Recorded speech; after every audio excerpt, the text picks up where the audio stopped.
which is number 2 on our agenda. Sounds good. Lisa, can you do roll for us? Sure. Roll call on ARPA committee members. Excuse me. Commissioner Markley. Here. Commissioner McKiernan.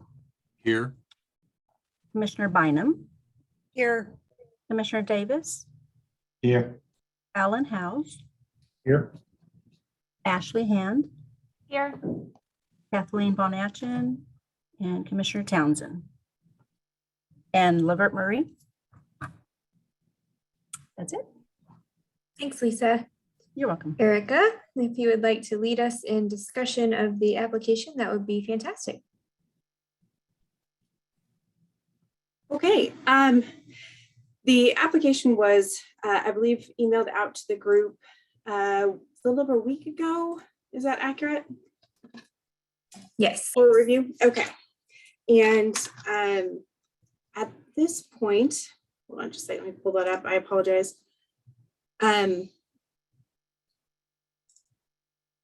We were looking to discuss the types of pieces that the commission would like to have feedback on in order to make sure that the application is reflective of how we would care to prioritize the application sorting so that we can get the necessary information captured.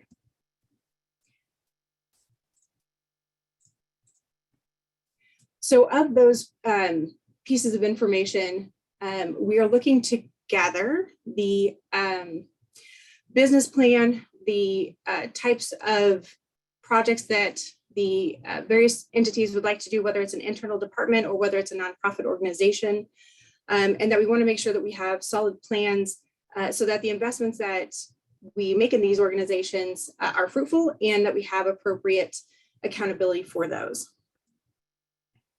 For those that have had an opportunity to take a look at this, do we have any specific questions that I can address?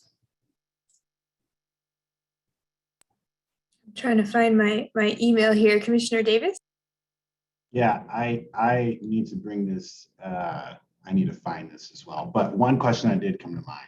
Are we encouraging partnerships and collaboration with these applications? I know we've also, hinted at kind of matching funds, but there may be some organizations that could combine application, and if they can display, that partnership, or, I'll do, X, you do Y, and this is the money that we're going to use. It could really, really help, especially the smaller nonprofits, smaller departments for the UG.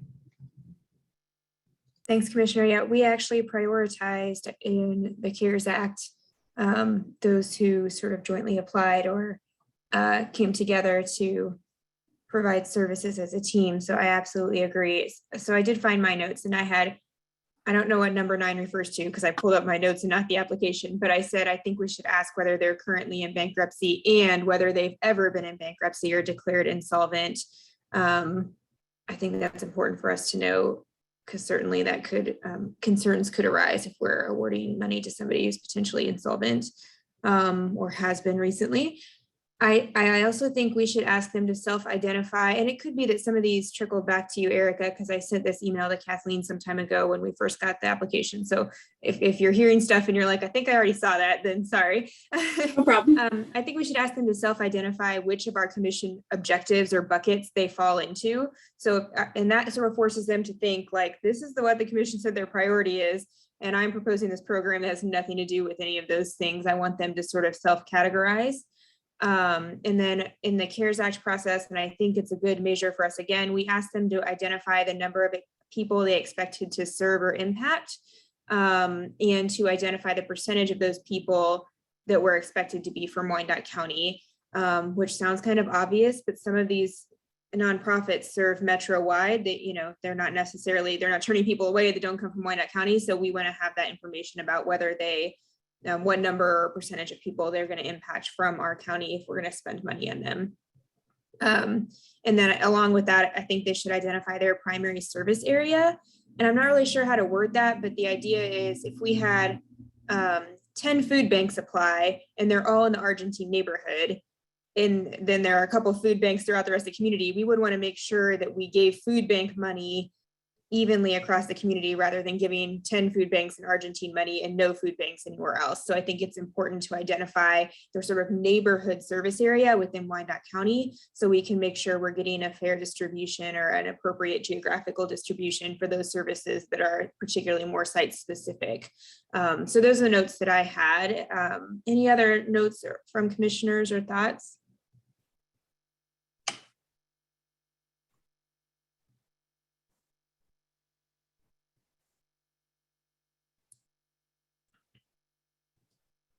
All right, Erica, what is the last possible moment that somebody should be getting you edits for you to be able to stay on your timeline in case someone takes a look through this application, today during the meeting or after the meeting and has some thoughts?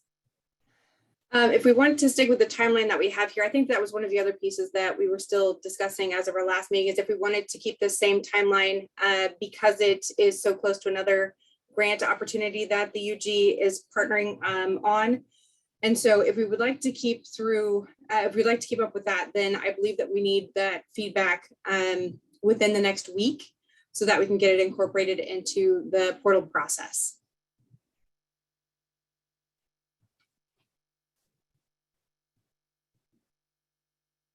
All right, any other questions, comments, thoughts? Any thoughts on the timeline question? I know we had some concerns about that it seems like there's a lot of grant opportunities going on at the same time, but I hate to delay it for that reason alone, because we've already sort of, pushed it out to give ourselves time to figure out what the structure looks like and those sorts of things. So I know it's, Ashley, feel free to weigh in. I know it's kind of a marketing hassle to create that separation between different opportunities.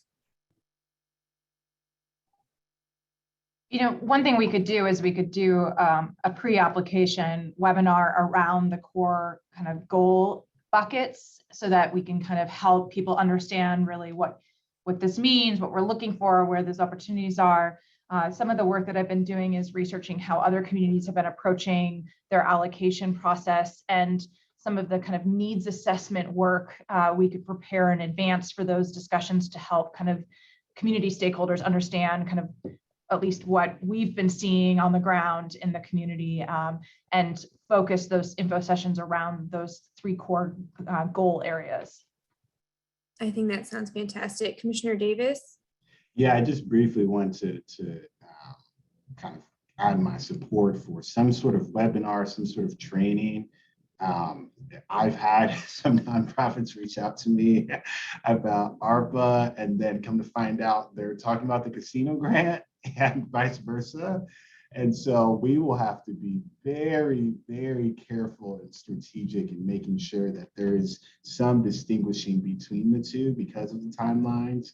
And I think, a recorded webinar or some sort of Zoom training would be very, very beneficial, because I would hate for folks to put in one application for one, thinking that this is a casino grant, but really it's for, for ARPA, or vice versa.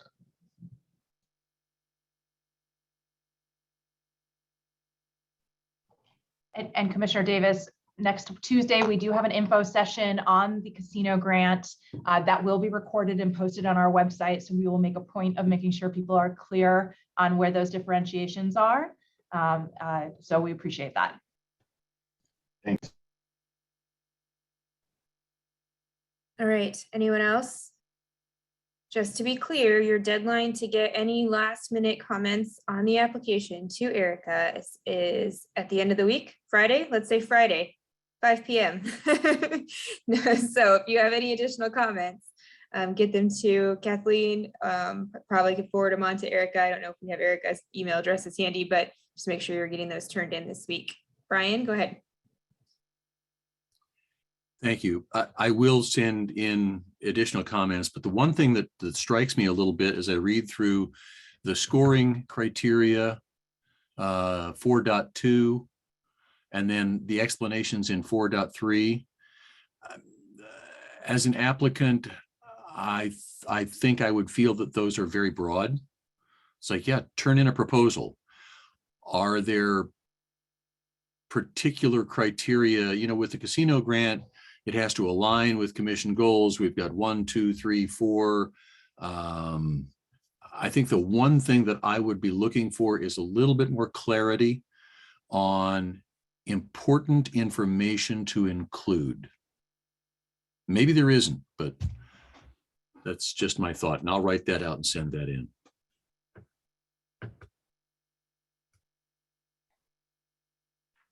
Yeah, if there are any other pieces that you would care to see, certainly let us know, and we'll make sure to get that incorporated in there. We were trying to not limit applications, was the intent of leaving it broad. We didn't want people to feel like, well, my project doesn't exactly do this thing or that thing. So we wanted to make sure that it was more of an open process for people to apply, but we also want to make sure that we're reflective of everything that you guys would like to have to weigh the validity of the projects to the goals of the funding. So certainly we can do that. And then for these other pieces that you had mentioned, Commissioner Markley, do you want to have those also factors within the scoring criteria? And if so, would you mind providing a weighting to me?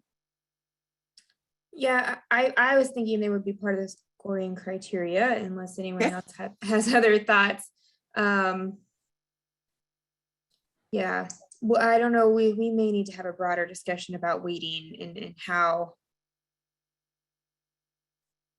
how what is most critical to this committee. I don't know that I don't know that I should be the only one who says what is weighted more heavily versus another thing. Yeah, we might talk about that some more. Commissioner Davis. Commissioner, I've had a lot of questions. Commissioner Bynum can go. I'll go after. Commissioner Bynum. Thank you. On section 4.3.2, Exhibit B, project proposal. Applicants will receive 10 bonus points if the project is in alignment with UG funding priorities of connectivity, workforce development, or childcare as described in section 2.1. I don't know that I disagree with that. I just don't remember the conversation. My apologies, that's a typo on my part. Oh, it doesn't belong there? The child care piece, I apologize. Okay, I so don't believe that was a priority. the child care, but the other two remain? Connectivity and workforce development?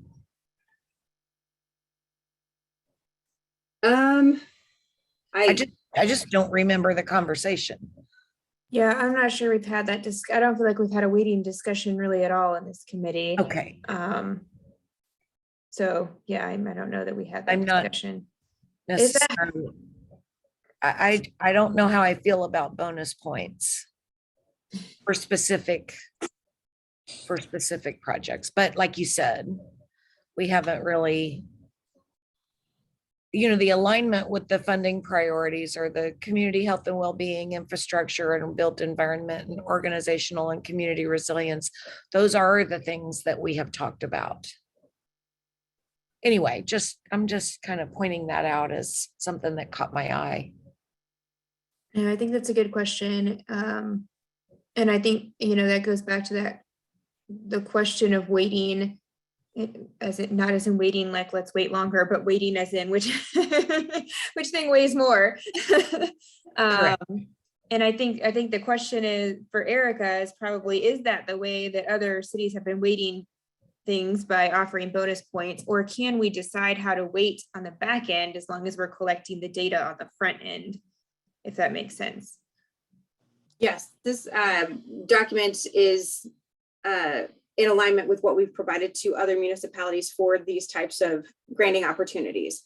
And so the weighting at this point was that is within the table there is a suggestion based on the conversations that I have heard the subcommittee talking about.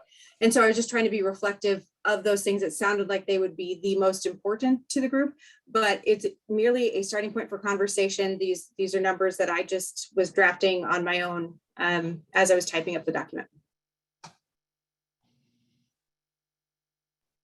Commissioner Davis. Have we had discussion on how much money total we want to allocate towards these applications? Because I do believe that that will by and large determine a lot of the proposals that we get. If people, organizations are thinking they're going to get, $1 million, we're going to get a $1 million proposal. Whereas if we're being realistic and saying, well, you probably won't, get more than $25,000 or something like that. But my point is without there being guidance on the cap on funding or the maximum amount, that will have an impact on the proposals. Or maybe we can just ask that they provide funding within that proposal. But I do think it would be good for us to disclose how much we would want to give each application or what the ballpark would be. We did that for the small business applicants. I think it'd be good for us to be consistent. That's just my view. Thanks, Commissioner. I will say we knew going into the CARES Act how much money we had total. We did not tell them how much to apply for. And we did not have an issue where people made astronomical requests really at all. We had people that applied for $2,500 all the way up to millions of dollars and everywhere in between. But obviously they had to provide that budget for their program. And that, I guess that alone is somewhat limiting. So we didn't encounter that issue, but they did know how much total was out there. So they had a sense of like, we can't apply for 20 million if they're only giving out 3. So we did give them that sense of scale, but we did not cap the amount that anyone could apply for. So not that we couldn't do it differently this time, but I would say we had a good experience in that sense that we didn't have every application come in asking for the full amount, I guess. For sure. I guess given the fact that we did not necessarily state how much overall we'd be allocating, also, a clear difference here is with CARES, as I understood it, is kind of a lump sum of money. This one, we have a set amount on the county side, a set amount on the city side, which could also provide some complications. But your point's well taken.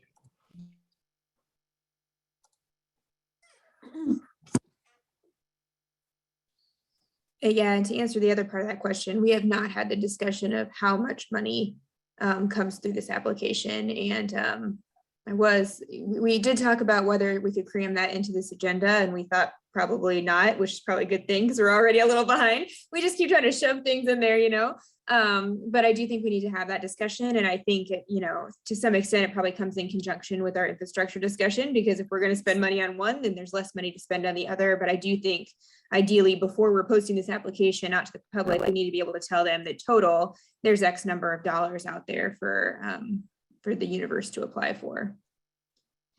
Alan?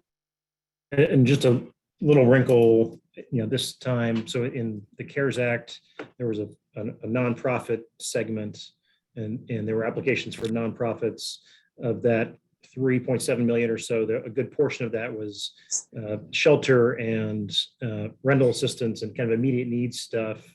In this time around, I think as the committee has envisioned, it would be open to both sort of nonprofits and also UG departments. So you're going to end up with kind of a different mix, if you will, of applications and potential projects that some ways may make it a little more challenging in terms of identifying how big a slice or of that piece that you want to do or you want to allocate, across those two areas, which previously in CARES Act was just the one area for nonprofits. If that makes sense.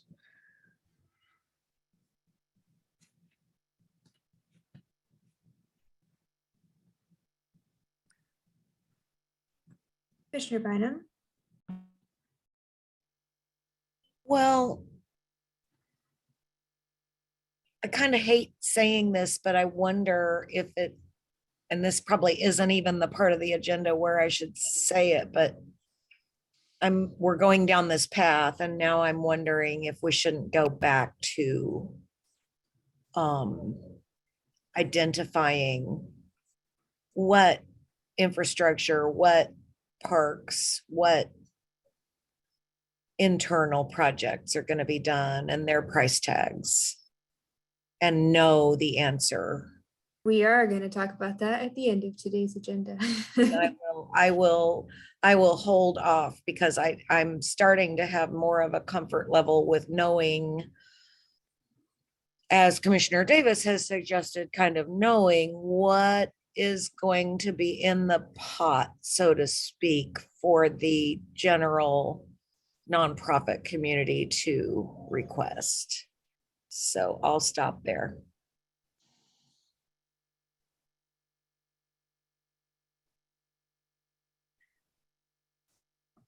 All right. I think that the thing that I feel like is hanging out there in terms of this application is sort of that waiting situation. And I guess I'm trying to figure out, do we try to address that today? Do we see what edits come into Erica by the end of the week and see how she can help us pull that together? And what does the timeline look like for that? It's Commissioner Bynum. I think we can let the edits come in. We're looking on, if I read the proposal correctly, it opens in April, correct? So it seems like that would give time for the rest of the technical work to be done. Okay, so staff, you and I are just gonna need to remember, we're gonna need to have that discussion about how we weight the different things we are scoring at some future meeting, when we see a final version of this application, and we can kind of figure out what that looks like. I know we have agendas for several meetings out. We just need to keep that on our radar so that we don't get off track. Lavert, sorry, I was not looking at hands. Thank you. But in alignment with what Commissioner Bynum had just suggested, now realizing that various departments would qualify and make application for grants, I would hope that those departments would run their applications by the county administrator, and the county administrator would help weight them in terms of what perhaps the committee should prioritize. For example, I could see Public Works submitting an application. I could see the planning department submitting an application, let's say for trails or something like that. And I'd like some guidance in terms of what the county administrator feels is more important. I think This is ahead. Kathleen. I just wanted to just point out that the UG department's applications would not include capital projects such as trails and such. So just so you know, they're just for services type things. So Thanks, Kathleen. I also guess I would think, and I think this happened at least informally, perhaps not completely formally during CARES Act, that those applications were sort of vetted before, like the departments weren't just willy-nilly applying for whatever they wanted. There was sort of an internal discussion that was happening before the application was made to ensure that the departments were applying for their high priority items, and not just every employee was out there filling out applications. yeah, that's true too. Yes, absolutely. I meant to mention that too. Yeah, so I think there hasn't been a formal process, Lavert, and we could talk about whether it makes sense to have a formal process, but I think before that happened, before they made the application, they were sort of being vetted by their internal bosses, so that by the time they came to us, we at least knew we were getting the priorities of the administrator's office and the highest priorities of those departments. Yeah, maybe I think it's kind of a mix there. And so this is where there was conversations, I think, happening around what departments were thinking about.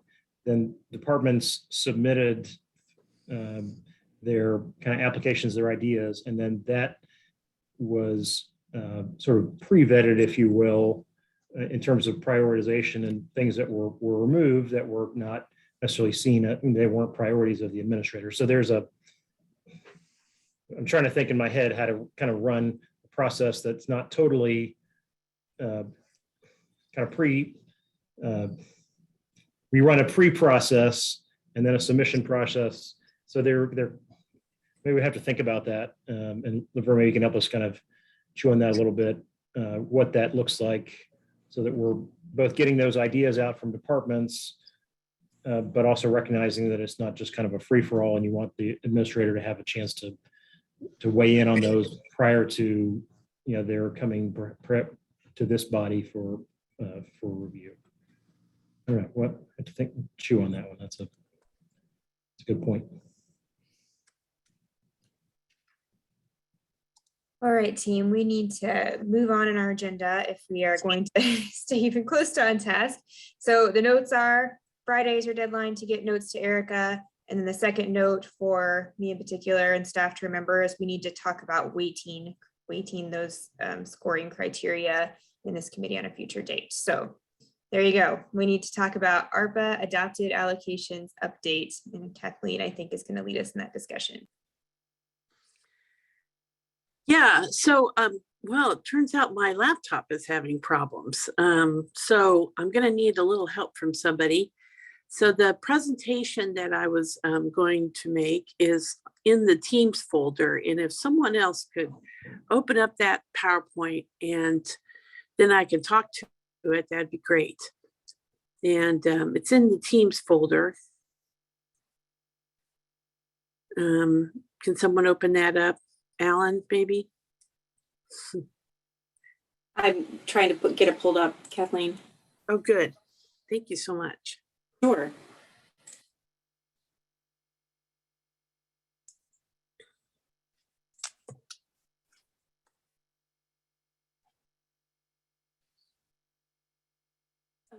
Okay.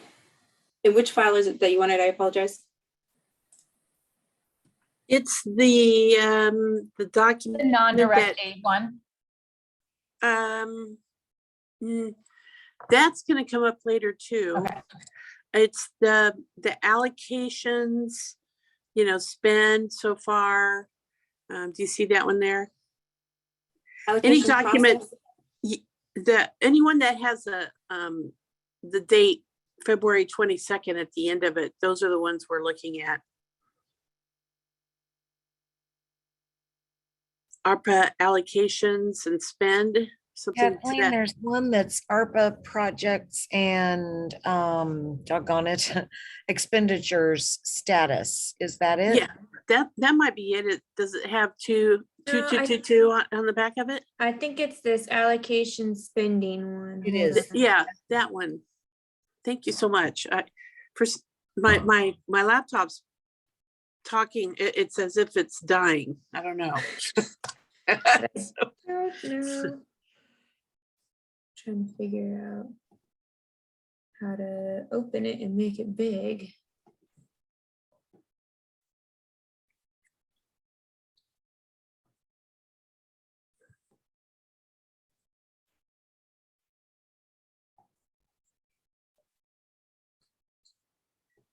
Okay, maybe I might have it.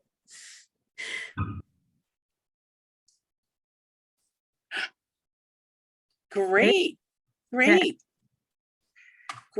Okay. Wonderful. So if you press the little button down below in the screen, you can make it full size, or you just leave it the way it is. It's fine. Can everyone see?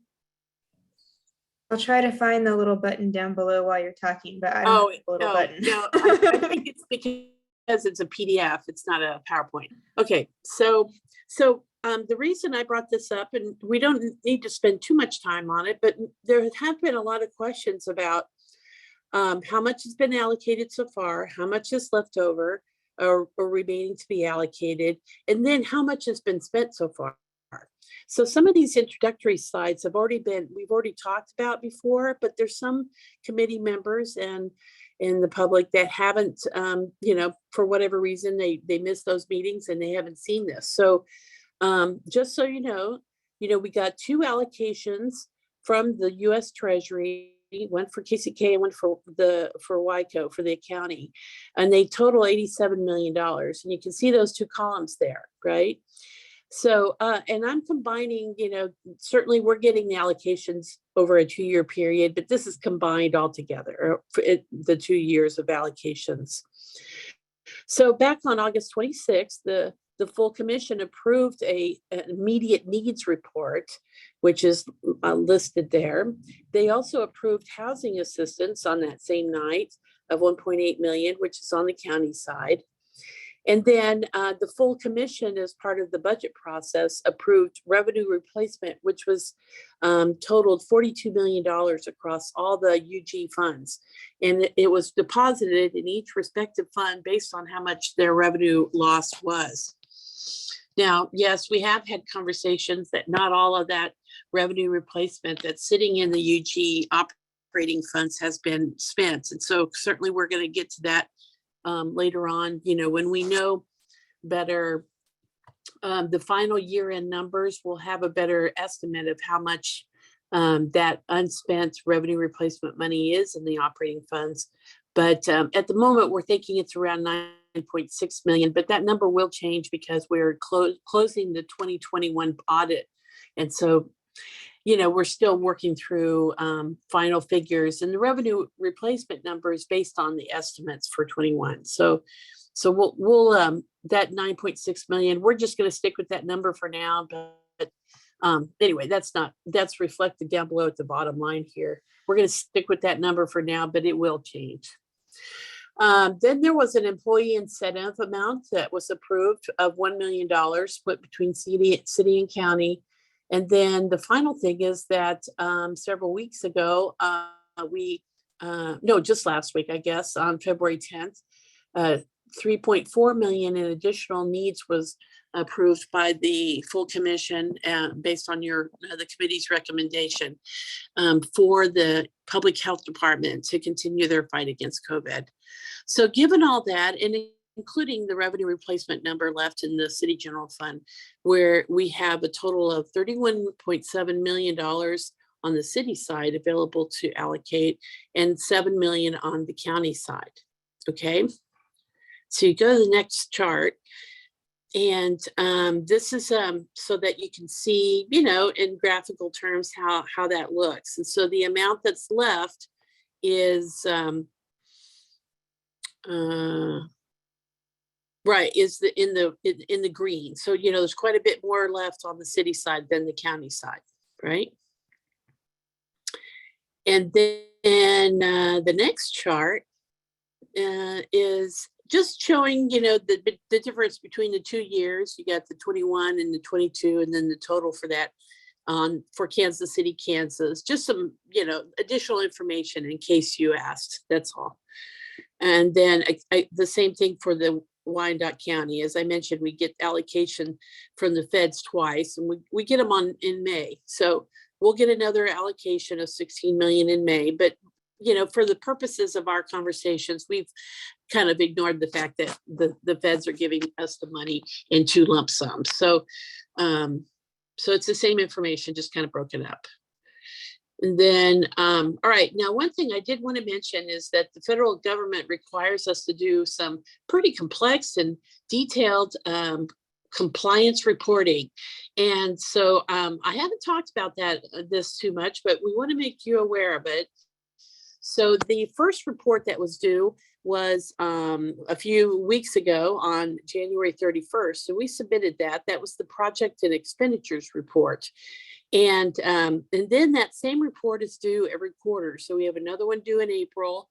And then at the end of July, we're required, they changed the rules. So now in cities that are have populations less than 250,000, but receive more than $10 million are now required to do what they call a recovery plan, recovery performance plan report. All right. And so that report will include a whole slew of data or indicators of how our programs are performing, and who the demographics that they're addressing, and a lot of different things. And so between now and July, we're going to be collecting this data, which is very specific. They have indicated exactly what kind of data that we will be collecting. So and reporting. So we're working with the departments to get that data put together. And then the end of July, we also have another project expenditure reports, and another one in October, and then another one in January again. See, so it'll just keep going around. And then, the future next July, we'll have another project performance report due. Okay. Next slide here. So far, all the allocations that have been approved are broken out by their expenditure group here, so you can see. So generally speaking, I'm not sure if I have. Is this just Kansas City, Kansas, or everyone? I think it's everyone. Oh no, I broke it out a little bit. Yeah, it's so generally, no, it's all of it, city and county combined.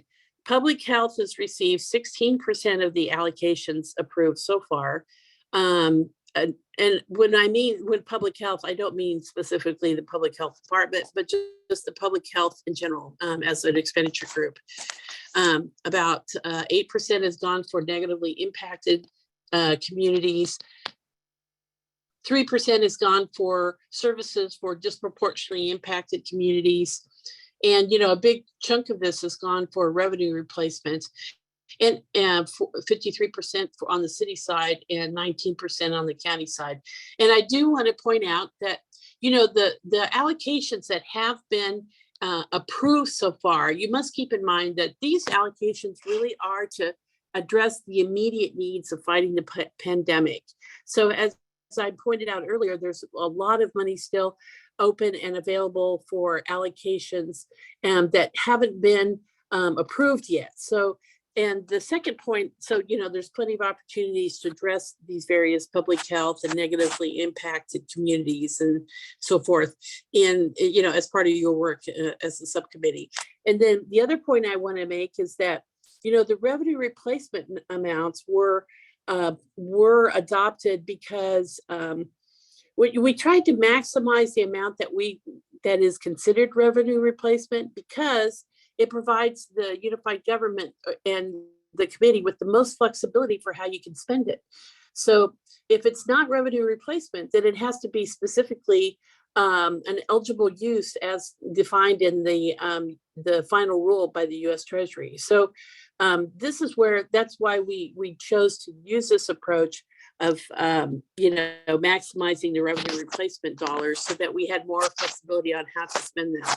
And as I mentioned, there's going to be quite a bit left for the committee to weigh in on, and you won't be restricted by how to spend that money. It just has to be spent on government services.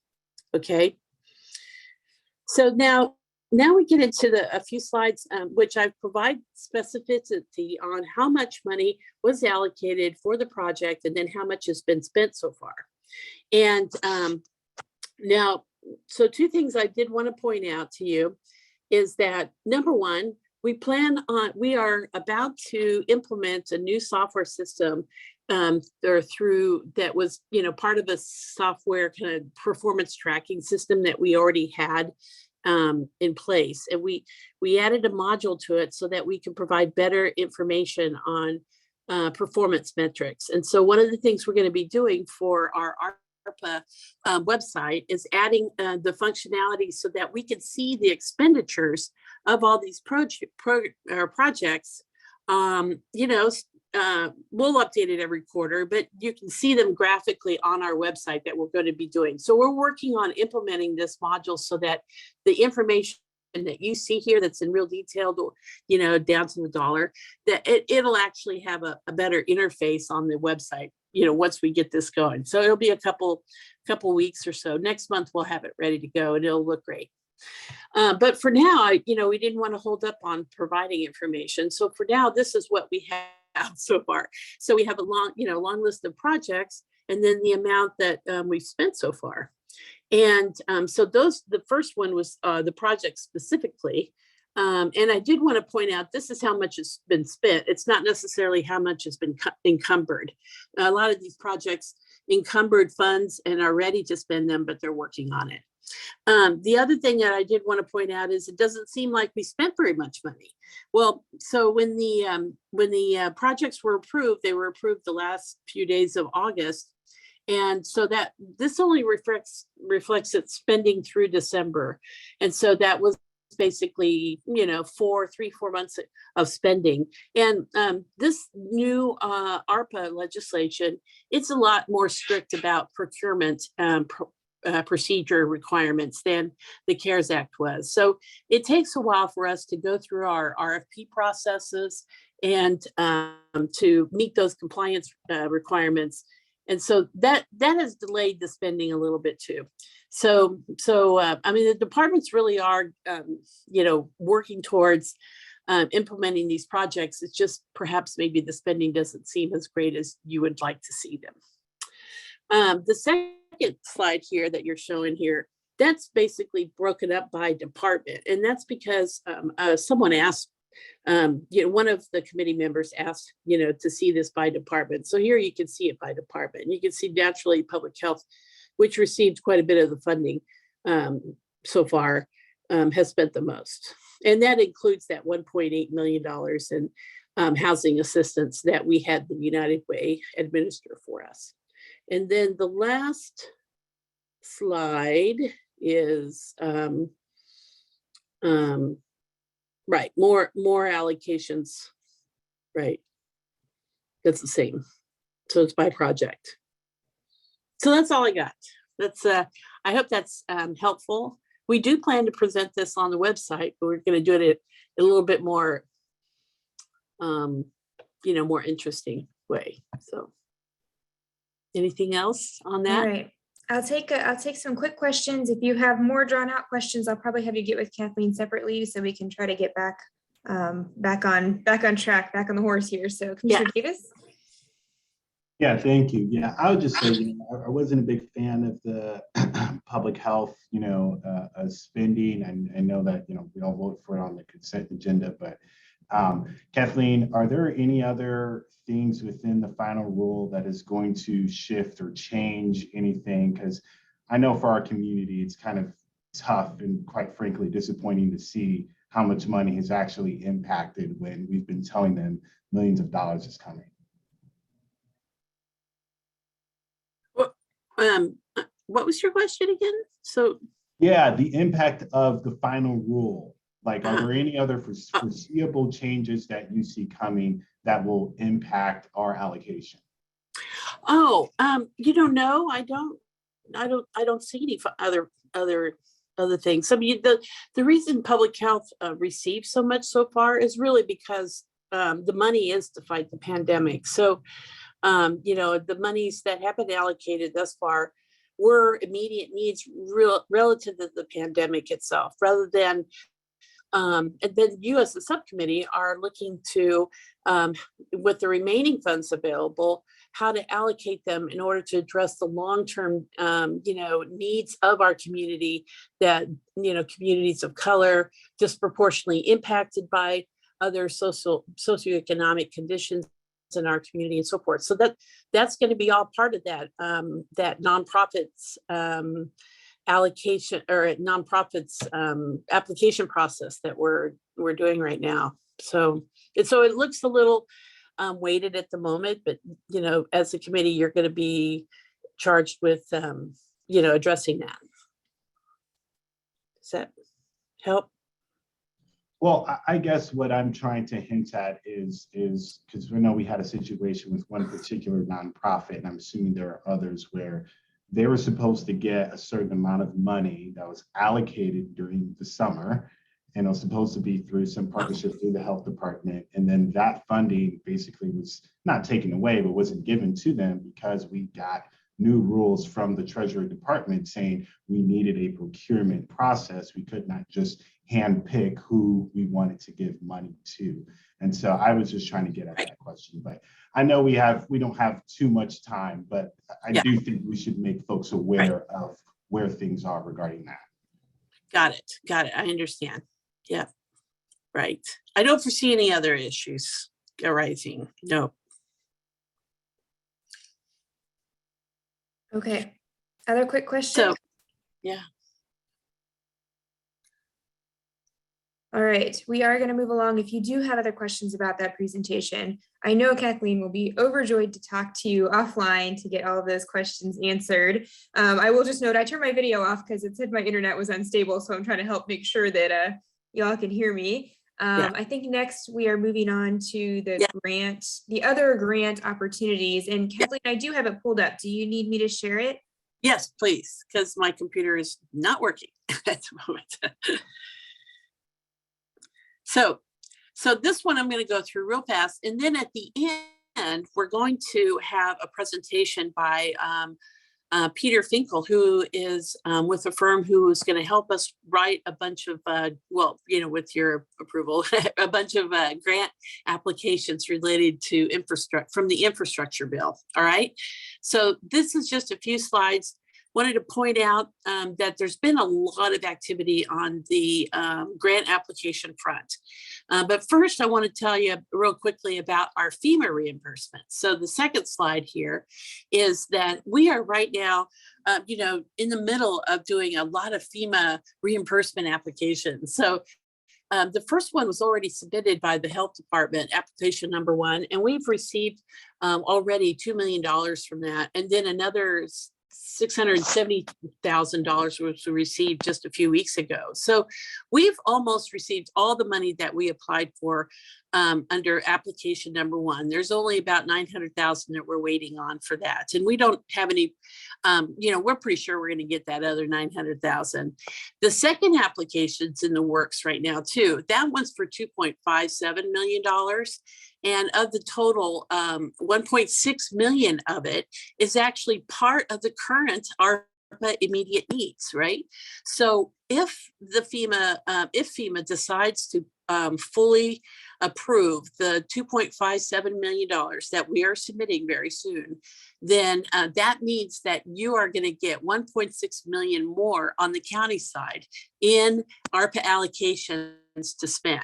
All right. So we will know that in probably a month. So it's going to be a while, but hopefully we'll know before the application, the ARPA allocation, nonprofit application process starts up. So we ought to know that by then, hopefully. Now, the third application is really interesting. That's for an application for all other UG departments. FEMA application number 1 and 2 were just for the public health department.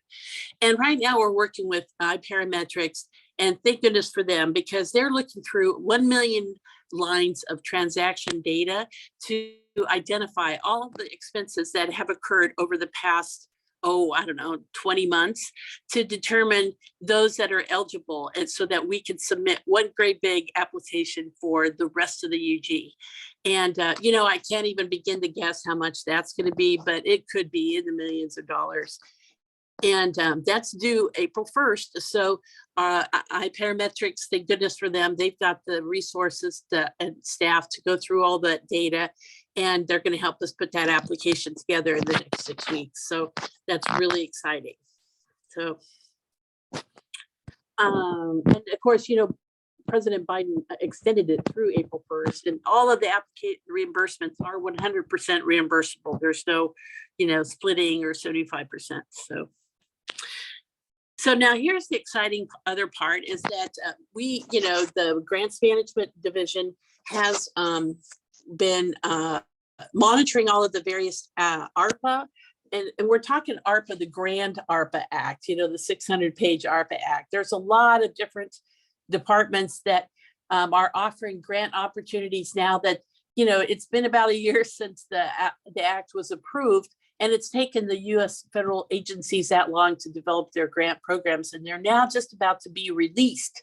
And so there's a lot of grants coming out that with very strict short deadlines. So just go recap. Here's a couple. We did apply for that EDA grant last fall. Unfortunately, it wasn't selected. There was another EDA grant submitted called Tale of Two Rivers, and that was submitted on January 31st.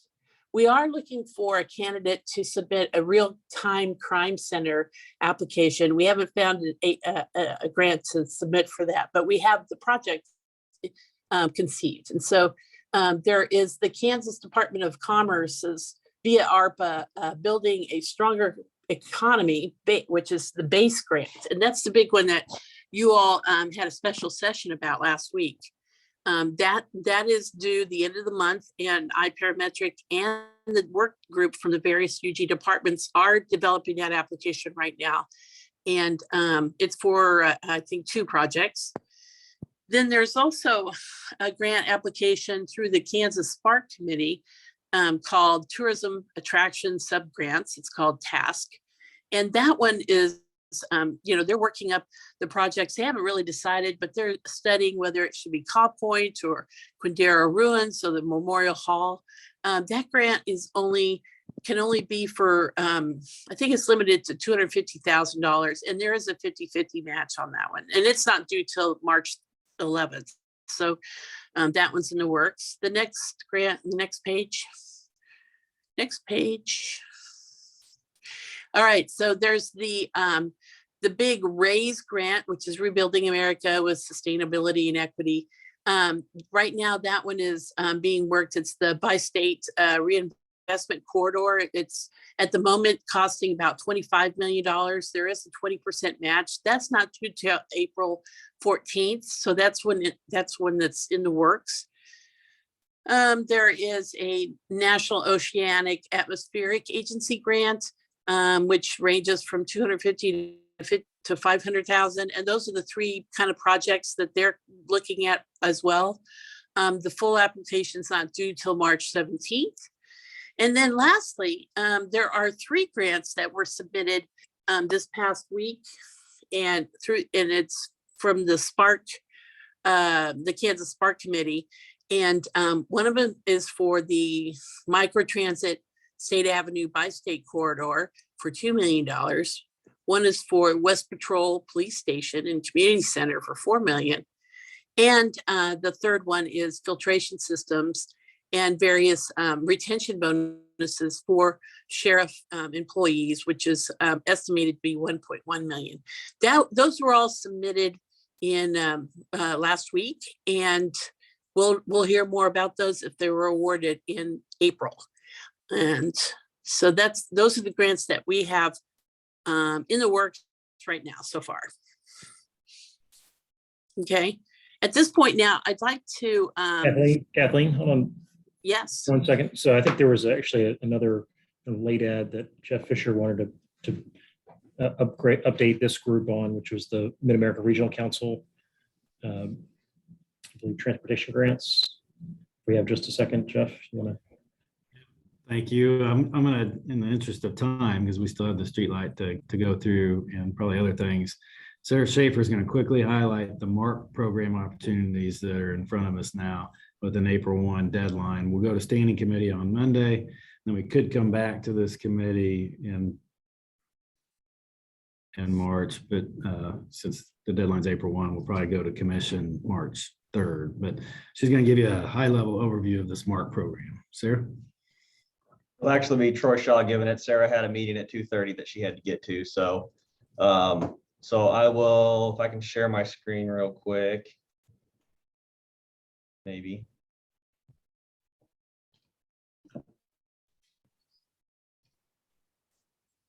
So Sarah put this together in the last hour. So I'll briefly go over this. MARC is Mid-American Regional Council. They have transportation type projects that they put out for, or you submit for funding every couple years. And this just happens to be the year that we're submitting funding.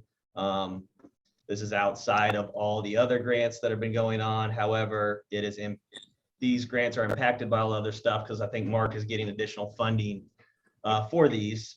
So real quick, it's just the cycle for the MARC grant, mostly transportation. Phase 1, the application is due April 1st, opens March 1st, as Jeff noted, the pre-application, and then basically there's another submittal on top of that in phase 2 later this summer.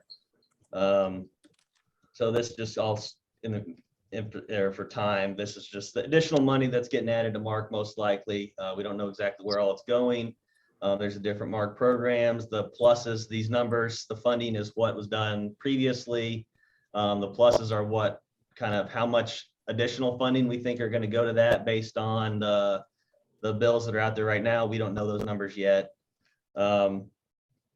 So part of what MARC looks at to select projects is how they relate to their Connected 2050 plan, congestion management, climate action plan, and the complete streets through the region.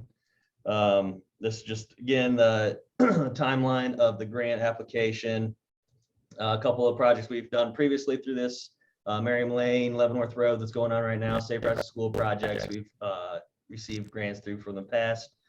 These grants are touted as an 80-20 match. Typically that really just covers construction and construction inspection. So by the time you're done with it, it ends up being a 70-30 to 50-50-ish type match is what we typically find out on these.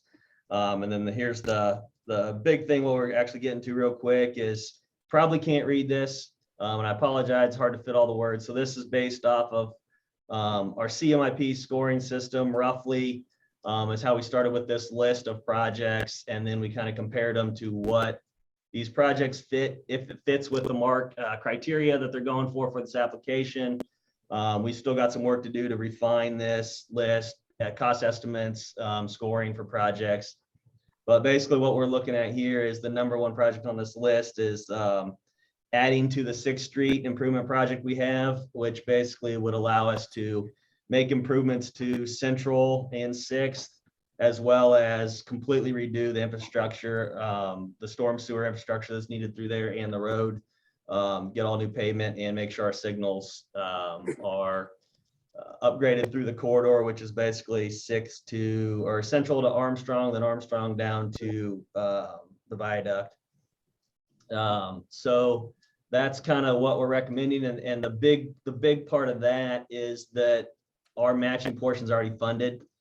We got an earmark for this project as well as funding that's been previously approved in the budget to do this project. So basically we're just increasing the size of the project and the infrastructure that we can touch and improve through the area. So I think that's probably why it scores so well, partially because of the area it's in and the improvements that it's making, as well as the fact that there's no additional funded needed from the city to match that project. So that's really quick what we have in the interest of time. I just wanted to bring that up. And if there's any questions, like I said, we're definitely going to be making additional improvements to this. This is just what we got done in the last hour after we knew we were doing this. So.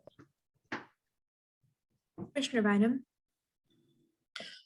Thank you, Commissioner Merkley. I just wanted to make a quick comment to this kind of whole topic we've been on for the last few minutes of all of these additional opportunities. And my comment is just directed at staff as a thank you, because I cannot imagine trying to keep track of all of this. I feel like this is the beginning of what we have known ARPA was going to do for the community. And now here are all of these really exciting opportunities for us to capitalize on ARPA, if you will, completely outside of this subcommittee. And so really, Kathleen, to you and everybody on the team, it's really just my chance to say thank you for all of the now additional work you're doing, trying to bring projects into the community that frankly, I don't think we would really have ever been able to do for Wyandotte. So thanks, that's it. All right. So this will, some more detail will be provided at the 28th at the Public Works Standing Committee on this, but wanted to, trying to kind of funnel a lot of these through this committee for sort of evaluation and discussion prior to going to standing committee. So that's why I wanted to bring it forward today. Yeah. So this is Kathleen Bonacci. Just want to point out, so the process we have in place is for, as these guidelines, we formed this great big grants management work group email, and we're forwarding whatever announcements we get to the group of about 60, 70 people. And we have a team site, so, and with folders for each of the grants. And as the grant opportunities come up, then we decide, okay, there's this interdisciplinary, interdepartmental group of folks that are specific for this grant as opposed to the other grant. And so we've been coordinating that way, so we have a variety of work groups working all simultaneously. And then in addition, we have that great grant writing capacity with iParametrics, who have been doing a lot of coordination and collecting all the documents in order to get this going. So, but as the opportunities arise, then there'll be that whole process of deciding which projects to apply for, and that will all go through, vetted through the county administration office. And so, it has been kind of it's just starting to heat up. I'm fearful that it's going to get even more heat up, more busy as more applications come in. So anyway. Thanks, So Kathleen. yeah. Commissioner Davis, we have a couple hands but we do have to keep questions short. We're far Yeah, behind team. absolutely. So Commissioner Davis. Yeah, no, I'll be brief. I would hope that Quindaro gets a fair shake and that we do look at the historic northeast, given how neglected it has been. This is a great opportunity for us to prioritize to start census tracts, and so I would hope that we would do that. Thank you. Lavert. Mine will be very brief, but let's see, okay. The chart, it shows yes or no, yes and no's, but there's the M. I assume that's maybe on these projects near the bottom. Correct. Yeah. The only reason they're at the bottom is just they're sorted alphabetically. So that's just how they ended up there. But yeah, the M is maybe. Okay. We still need to look at it further to see if it meets the more criteria that Mark puts forth. Very good question. M is for maybe. All right. Any other questions from the committee? Yeah. The next item is the street lights and other infrastructure grant projects. And when I say infrastructure, I'm talking about the Bipartisan Infrastructure Act adopted about a couple months ago. And so with us, we have Peter Finkel. And so Peter, if you could put up share your screen and show your presentation, that'd be great. Thank you. Yeah, can everybody hear me? Yes. Perfect, and hopefully you guys can see the screen. So we're going to talk a little about streetlights, and I'll kind of save the details, if you will, from a technical perspective. We'll come back to the infrastructure committee, I believe next Tuesday or Wednesday, to have that discussion, maybe a little more detail and maybe a broader discussion on the what we're trying to accomplish. But for those of you in the governing body, as well as the administration, who have probably seen this slide before, Jeff Fisher and his entire team in the Public Works Department have worked with Schneider Electric and our group to try to figure out the what is the opportunity in terms of street lighting. And so it's everything from not just replacing and upgrading an antiquated and older system, but it's also how do we figure out a way to help pay for this? How do we figure out a way to, across the entire community, improve the lighting, which improves the lives of citizens from a safety and security perspective. That's both on the streets and the pedestrians as well. I won't go into kind of the super details here, but I will kind of talk just about what the scope of this project looks like before I hand it over to Andrew Hinshaw. Andrew is actually a member of Learn, Design, and Apply. He's one of the grant companies that Schneider Electric's hired to support us during these kind of, as you guys have heard, lots of new opportunities, lots of old opportunities that are growing bigger and more complex by the day. And so what Andrew is really going to talk about here towards the end is how do we pay for this street lighting project? And what you currently have now is around 20,000 to 26,000 or so poles with lights that are either owned by the city or rented.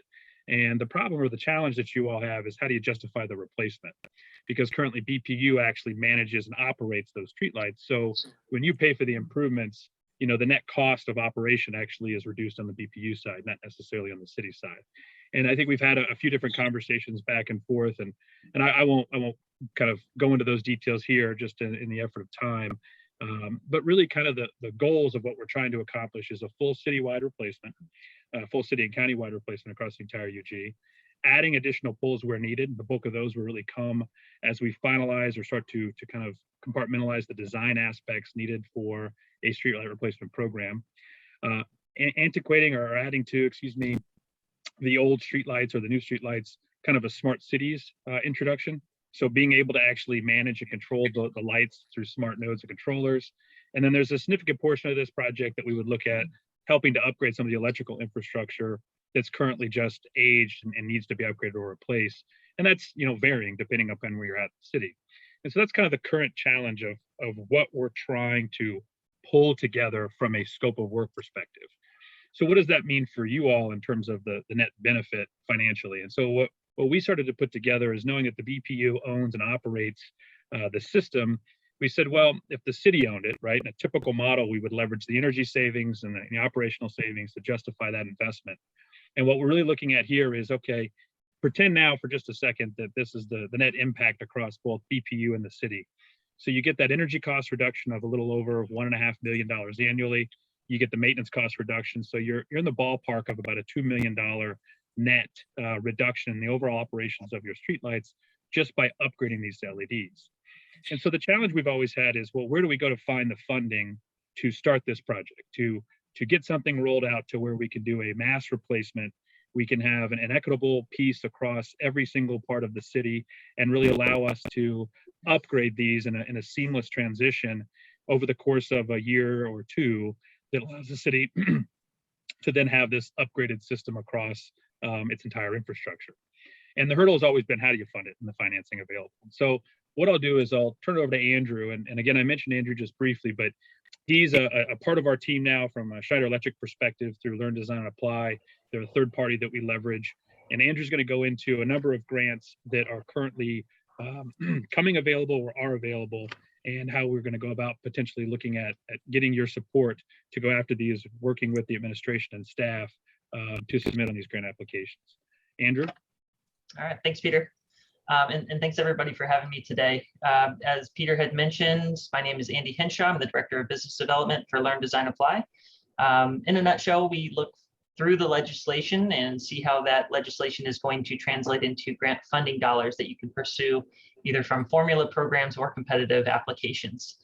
To date, for over the last 12 months, we have applied for over $500 million as a firm, really just kind of trying to make hay while the sun is shining, with all the stimulus funding coming out. But I believe that we have a list of opportunities that may align with your street lighting project, as well as a few other that might be beneficial to your area or your county. Peter, why don't you go to the next slide? So this is one that's already been mentioned during the slide presentation or during this meeting earlier, but we do just want to let you know, this is for multimodal, multi-jurisdictional projects that are more difficult to support through traditional DOT programs. I think that your area would be fairly competitive for this funding, and you can get up to $25 million for that with a minimum award if you wanted to decrease to some extent of $5 million. So the applications are due in the next 2 months. We have about 65 days to get those in. Of course, my firm would be willing to support any applications that you guys have, either from a project management standpoint, batting ideas around, making the application more competitive, scope and design, all of that sort of stuff. Next slide, please. Another one I thought might be beneficial is the Safe Streets and Roads for All. There isn't really a whole lot of guidance on it at the moment, but there is $5 billion for this, this stimulus funding dedicated toward street improvements to reduce crashes and fatalities, especially for cyclists and pedestrians. So it would be for cyclists and pedestrian safety if that lighting project has anything to do with making the roads and streets and sidewalks safer for non-drivers, then I think that might be a good fit for you.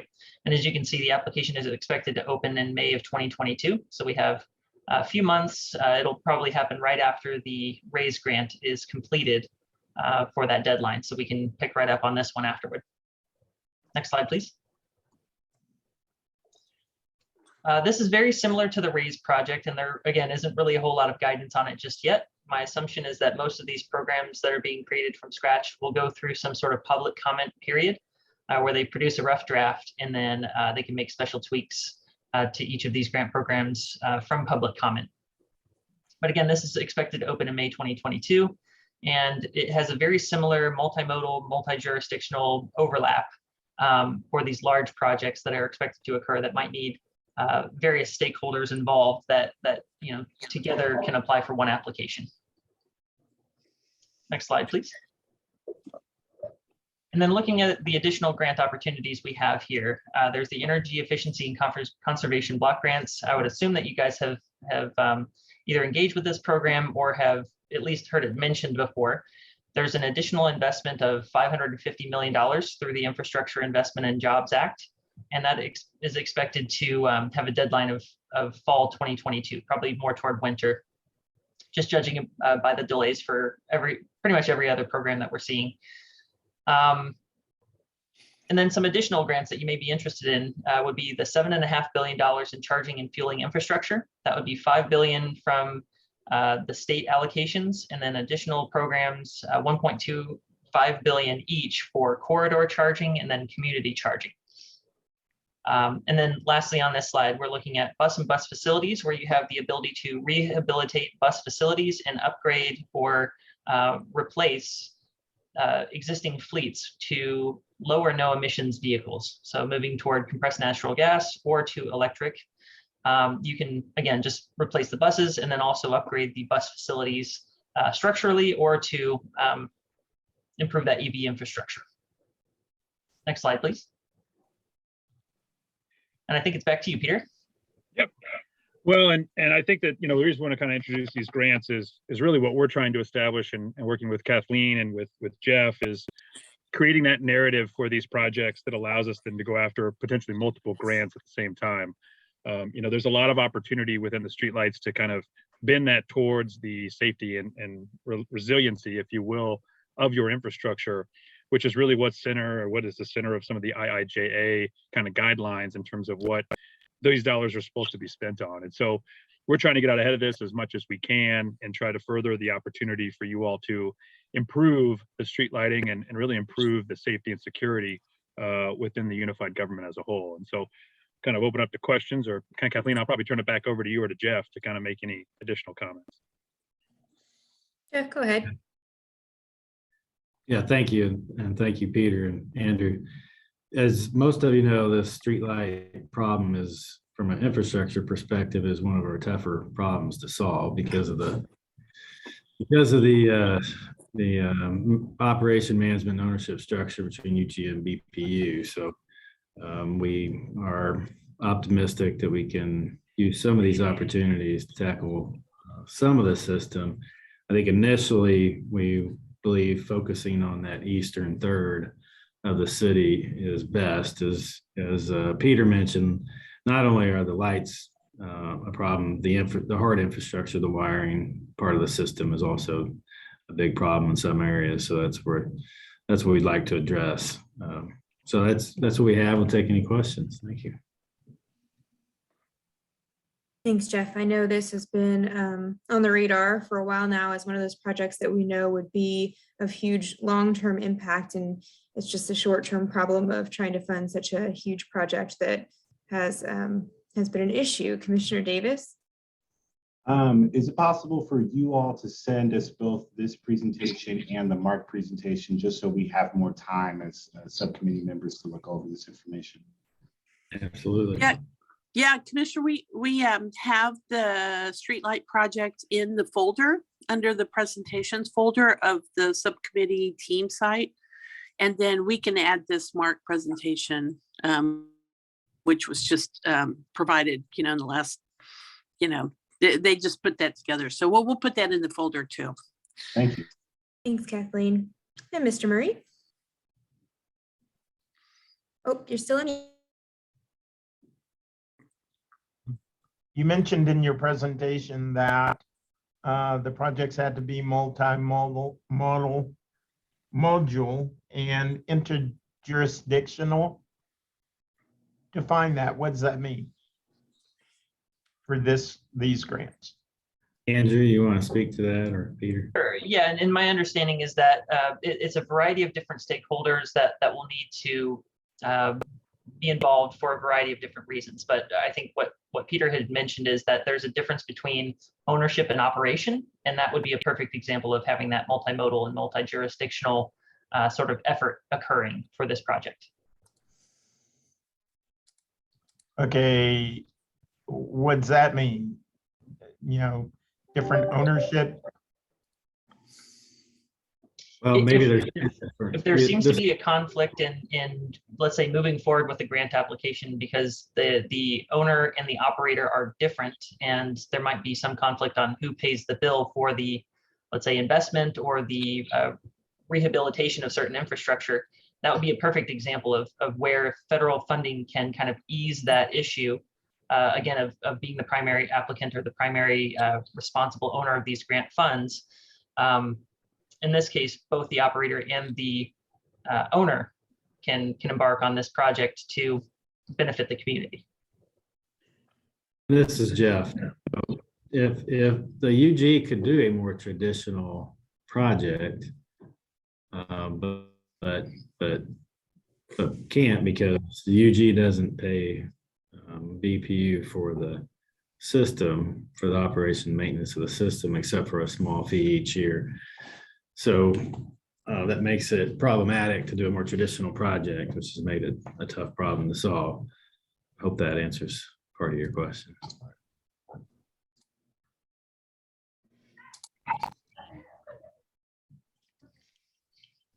All right, additional questions? This presentation will be out there for you to take an additional look at. I know, like I said, it's been on our radar for a while as an issue. So if you have additional questions, I'm sure Jeff can help find answers about LED lights and why they could be helpful to us. All right, team. Let's spend our last couple of seconds here. We're going to jump to this last agenda item and try to cram it in. Let me pull up here. I took your homework and I did a thing. All right. So I took the original spreadsheet that you all saw online, and then you can see the little colored boxes represent items that you all identified as your priority projects.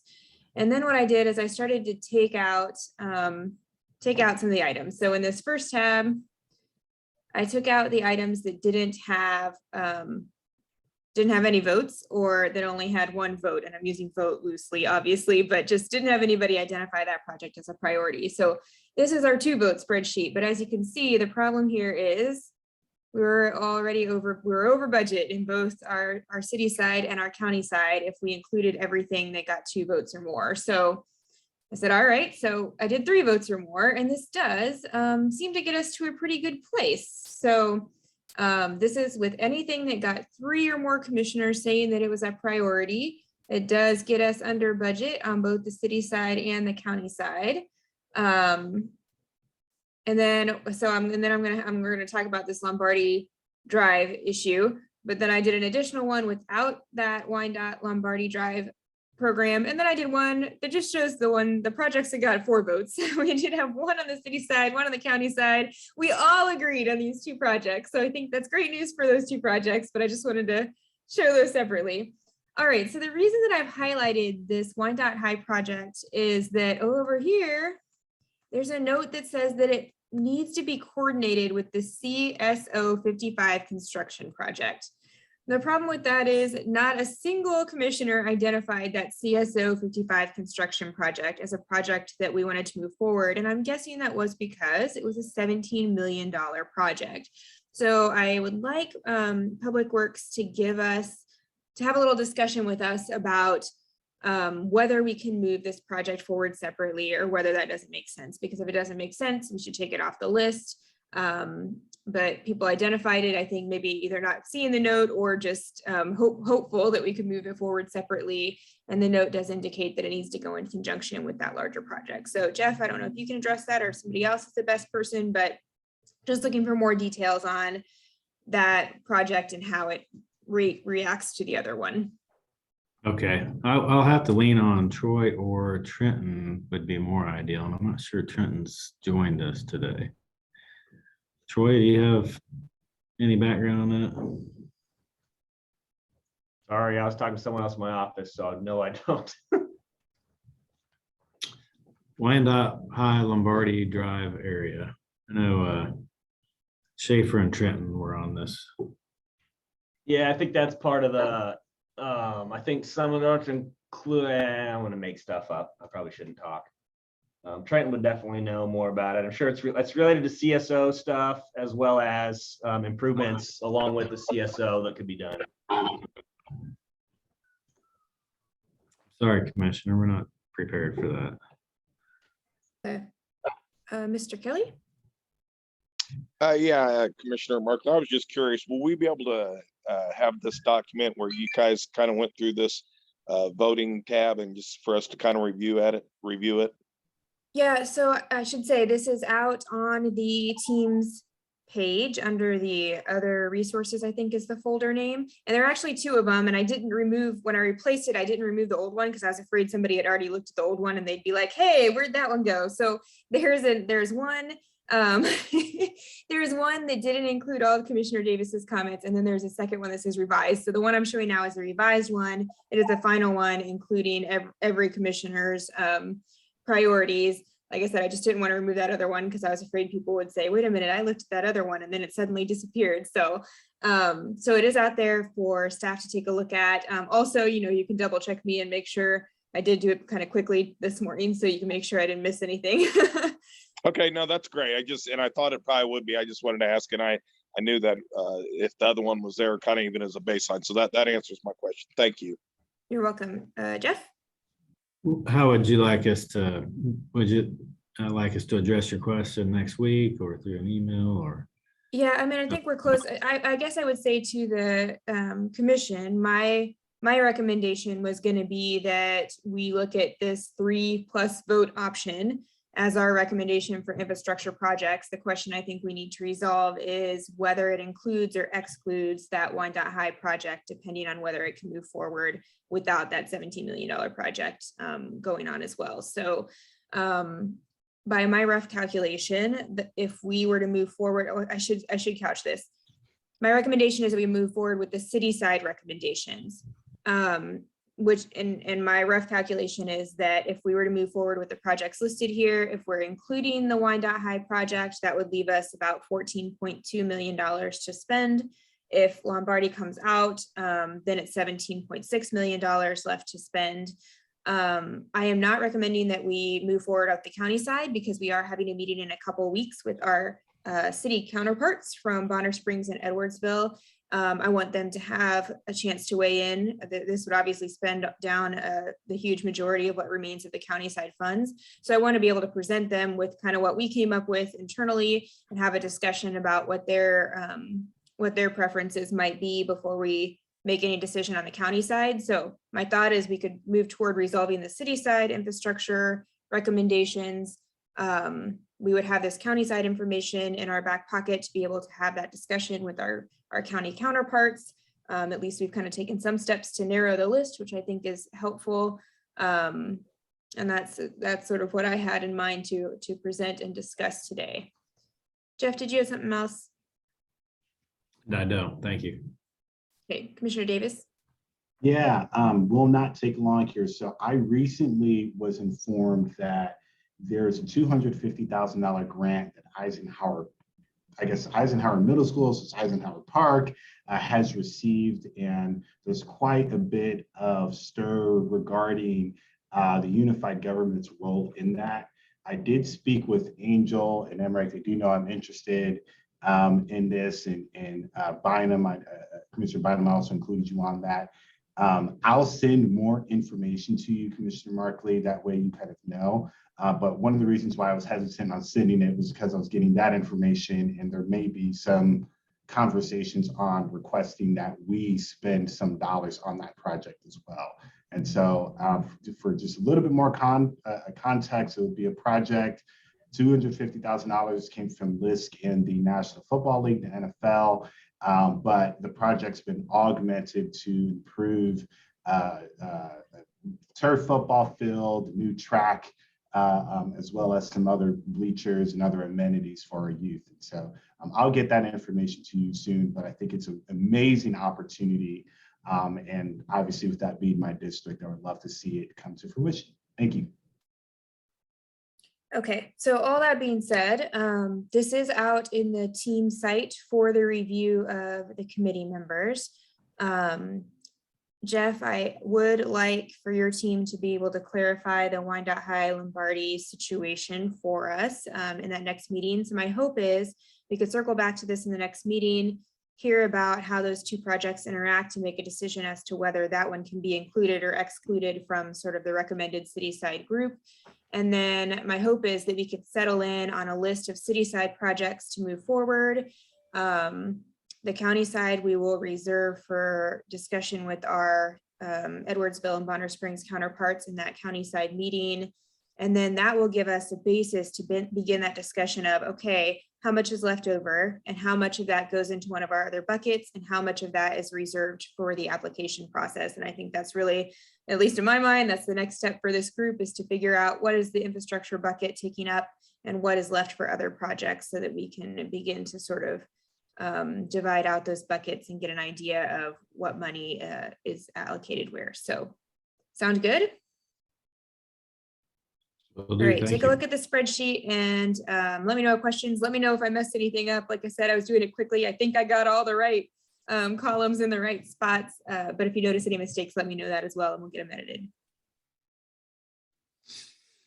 Commissioner, you've done a great job running this meeting, and we've got through all our agenda items, which is amazing.